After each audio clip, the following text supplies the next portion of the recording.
Benar disampaikan, menyanyi yang baik berarti berapa kali berdoa? 2 kali. Tapi ada tulisannya penyanyi yang baik. Berarti kalau nggak baik, berdoa nggak? Nggak. Nah, malam hari ini Romo ngajak Bapak Ibu kan pasti nggak bawa kitab suci selain bawa handphone ya. Tapi di handphonenya ada kitab suci kan? Jangan-jangan handphonenya lebih kudus lagi. Handphonenya sudah dibaptis? Belum. Mau dibaptis handphonenya? Oh, nggak usah. Nanti langsung mati ya. Mungkin ada handphone 2 pintu di sini. Yang ngeflip itu kan handphone 2 pintu. Saya ajak mari kita membuka Matius bab 5 ayat 1 sampai dengan 11. Kalau nggak salah sih itu juga benar ya. Sabda bahagia. Jadi kalau kamu kasih judul sebetulnya bahagia atau pura-pura bahagia, kamu belajarnya adalah dari sabda bahagia.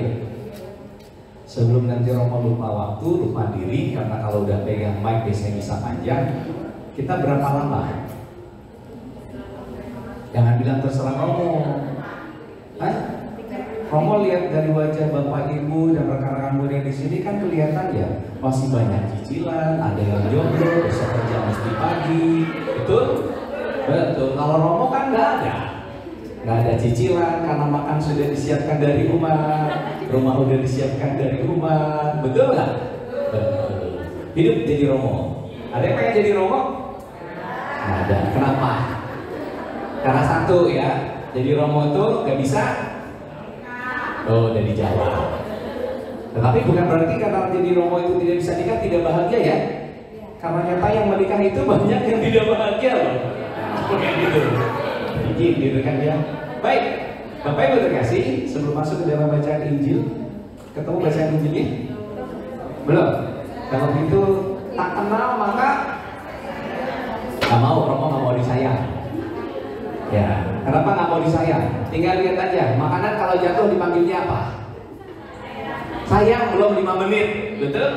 Ya, nanti saya dijatuhkan lagi. Maka tak kenal maka tak tahu. Mungkin saya akan memperkenalkan diri kembali. Saya masih menjadi seorang pastor. Kalau dulu tempat ini saya menjalani masa praktek dengan Romo Harjono. Lalu saya menjadi seorang imam baru 8 tahun, Bapak dan Ibu. Dan sepanjang 8 tahun menjadi seorang imam, saya menjadi seorang imam yang sekarang bertugas dengan Romo Ben. Terima kasih sudah menitipkan Romo Ben di tempat saya ya. Karena banyak orang berpikir, wah enak sama Romo Ben. Ada yang Romo senior, pasti akan ngebimbing yang muda. Itu kan menurut Anda. Menurut yang muda itu menjaga dan merawat ya. Bilang tua lagi ya. Saya laporin nanti. Terima kasih karena kehadiran Romo memberi warna tersendiri bagi kami berada di pastoran. Kami berada di Santo Thomas, Makobrimob Kelapa II. Kami di sana pastor bertiga. Saya, Romo Ben, dan pastor parokinya Romo Edwin. Itu perkenalan singkatnya. Tetapi dalam perkenalan lagi, puji Tuhan, saya menjadi seorang pastor yang berkarya di paroki. Juga sekarang dilibatkan kurang lebih hampir masuk tahun ketiga atau tahun keempat menjadi pastor yang berpelayanan di anggota TNI dan Polri. Maka Bapak Ibu jangan lihat, Romo cepat terus. Pasti gara-gara menghidupi TNI Polri ya? Salah. Saya tidak mau ubanan, makanya saya papas ini. Ya, ini salah satu bentuk bahagia saya adalah jangan kelihatan ada uban. Ya, kenapa nggak mau ada uban? Sederhana. Tadi takut diledekin, kecil-kecil ubanan tuain gitu. Jadi saya kadang-kadang menghindarkan itu semua. Tapi lama-kelamaan akhirnya uban itu harus diterima. Betul? Betul. Di sini ada yang sudah ubanan? Menolak tua ya. Hidup menjadi Romo Ben. Putih itu katanya bagus dan bijaksana. Baik, bisa muncul nggak? Bisa muncul? Tidak. Baik, sekedar perkenalan singkat kembali. Saya tawarkan nomor telepon saya. Bukan untuk diajak ke kafe, bukan. Udah terlalu banyak yang ngajak ke kafe. Ya, sombong sekali. Saya tawarkan nomor telepon saya, Bapak Ibu sederhana. Malam ini saya tawarkan doa, tetapi tidak mungkin saya doakan di sini. Jika Bapak Ibu membutuhkan layanan doa, silakan sibukkan nomor WA saya dengan intensi doa.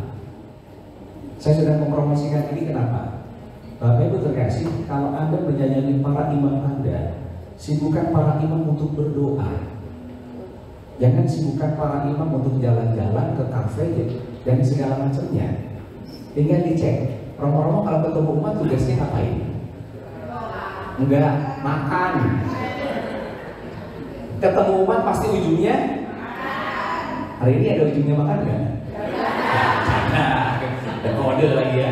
Pasti kalau jalan dengan dengan umat, romo itu pasti diajak makan. Biasanya Bapak gini, romo, udah nyobain makanan di sini belum? Yuk ke sini.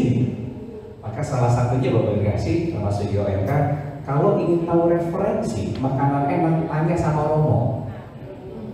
Karena yang ngajak romo itu banyak. Siapa tahu ketika ngajak romo, harganya adalah harga romo, bukan harga promo. Kalau harga romo beda kan ya? Romo sama siapa? Dia sama umat. Ya udah mau kalau gitu buat romo gratis, umatnya bayar. Lalu berikutnya ini nomor telepon saya 0857 200 456. Karena nanti ada di sana kok. Bisa terbuka nggak? Yang mana itu? Itu yang bawa PDR. Oh, Pak.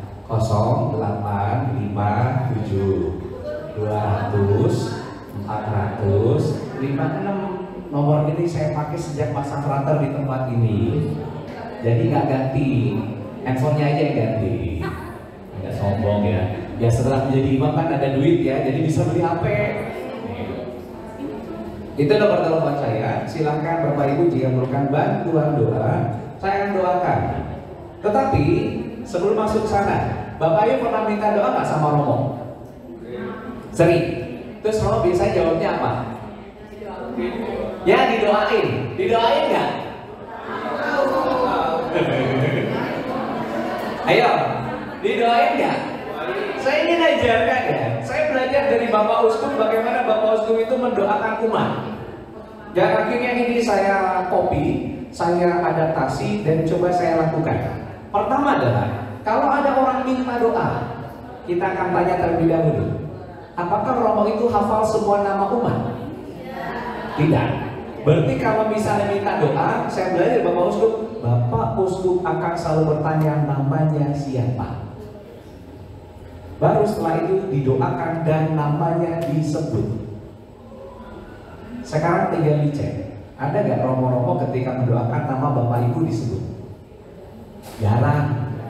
Tuhan, saya berdoa untuk ibu ini, ibu ini. Namanya ini ya, semua di sini ya? Kan tidak ya? Saya berdoa untuk ibu siapa itu agar bla bla bla bla bla bla.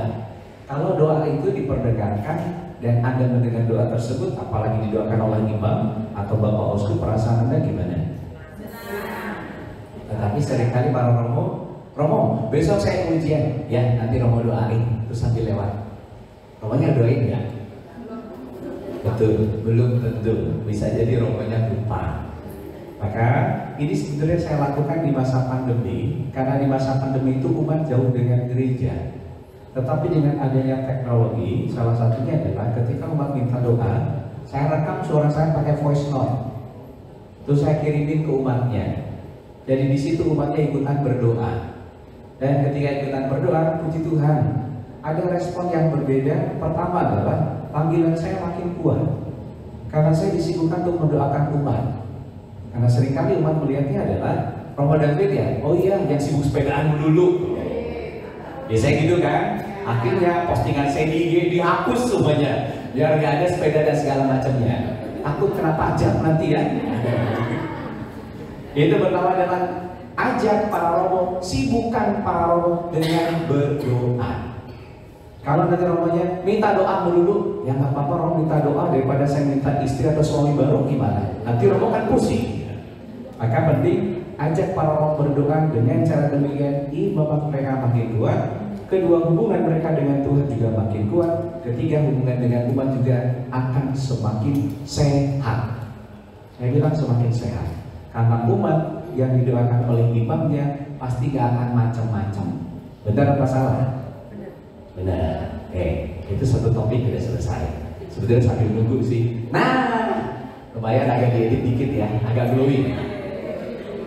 Itu perkenalan singkatnya ada di sana, nomor telepon termasuk kalau misalnya nge-follow IG ya boleh lah, lumayan nambah 1 atau 2 followers itu ya meskipun udah di follow back. Romo nggak mau follow back, maunya love back. Iya. Lantai. Nah, kayak ini di sini udah tua atau masih muda ya? Oh masih muda. Karena di sini tidak ada anaknya ya, masih muda. Oke, baiklah. Baik, Bapak Ibu kasih, mari kita sedikit mendalami sekarang masuk di dalam sabda bahagia. Apakah kita betul diajak bahagia atau pura-pura bahagia, atau kita diajak berhalusinasi untuk bahagia? Nah, ini udah ada, kalau Injilnya udah ada. Kan biasa alasannya adalah, aduh kitab suci tulisannya kecil, sekarang digedein. Di sana dikatakan, ketika Yesus melihat orang banyak itu naiklah ia ke atas bukit. Setelah ia duduk, datanglah murid-muridnya kepadanya. Maka Yesus pun mulai berbicara dan mengajar mereka katanya. Yuk kita baca ayat yang ketiga. Berbahagialah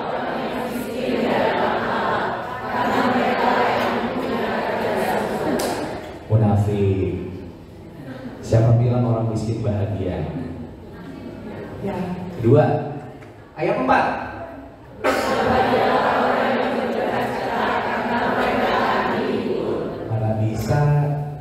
Orang berduka cita aja nggak bisa tidur, boro-boro dihibur. Oke. Ya, kelima.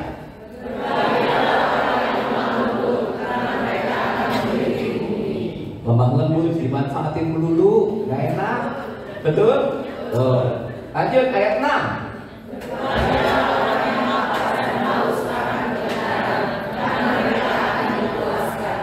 Jadi orang benar, jangan harap naik pangkat dipersulit.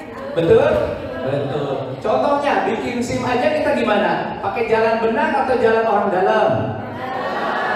Ya udah, tuh kan? Terbukti kan? Makin benar kita makin susah. Betul. Sama juga kalau naik motor, yang benar sebetulnya ngelawan arah ke sana atau di sana muter di sana atau ujung dengan pom bensin? Motor. Kenapa motor? Sebetulnya bukan karena lebih cepat kalau mau lihat. Ada temannya. Karena kalau sendirian takut kan. Tapi karena banyak kan, oh udah ikutin, orang dia juga salah kok. Lanjutin. Yang ketujuh.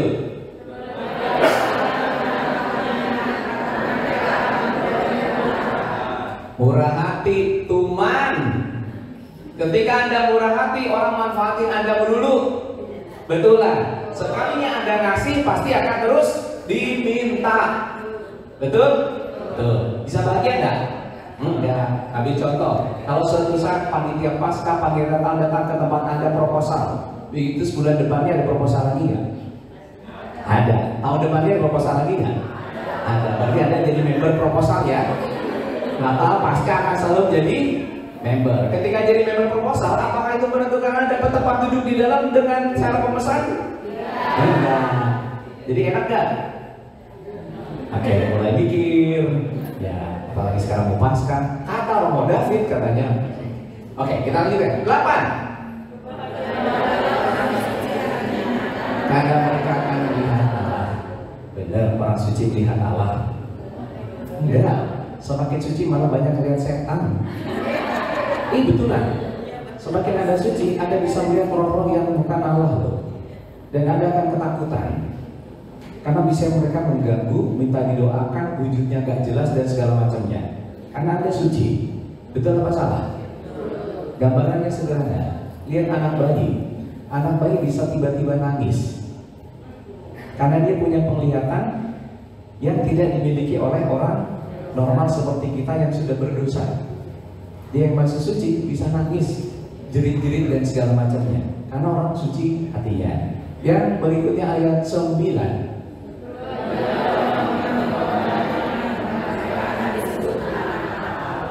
Coba kalau nomor 9, kira-kira Anda akan ngejokes siapa? Berbahagialah orang membawa damai. Karena Anda gak akan punya teman. Beneran. Ketika Anda makin jadi orang damai, gak asik sama dia suci banget, dikit-dikit doa. Beneran. Saya kasih contohnya adalah sederhana. Kalau misalnya ziarah, yang banyak apanya? Ayo. Satu, yang banyak fotonya. Yang kedua, yang banyak belanjanya. Doanya jangan panjang-panjang, udah capek, udah yuk. Rosario ya. Rosario lagi. Udah deh, doa masing-masing aja. Terus setelah itu silahkan atur acara pribadi. Yang penting 2 jam kemudian ada di bis. Kan bisa gitu ya. Oke, acaranya ada jalan salib. Aduh, nggak kuat, capek. Betul nggak? Ayat ke-10. Berbahagialah orang yang dianiaya oleh sebab kebenaran. Nggak boleh dilanjut nggak? Karena mereka lah yang punya kerajaan surga. Berbahagialah yang dianiaya. Emang enak jadi David sama Mario dan Agnes? Enak nggak? Gak enak. Mesti dimaafin gitu? Ayo, mesti dimaafin? Enggak. Terus mesti diapain? Dibalas. Fix. Anda memang mesti pasrah di tahun depan kembali. Puasa dan pantang Anda kayaknya mesti remedial. Belum bisa mengampuni. Oke, ayat 11. Berbahagialah kamu jika karena kamu dicela dan dianiaya dan kepadamu difitnahkan segala yang jahat. Kita suruh bahagia, dapat IM di gereja aja susah. Ayo, bisa bahagia nggak? Mau doa aja dilarang sama tetangga, bahagia nggak? Mau puji-pujian aja sama tetangga dilemparin, bisa bahagia nggak? Pantesan tadi di sini nyanyinya kenceng. Kenapa tadi nyanyinya kenceng?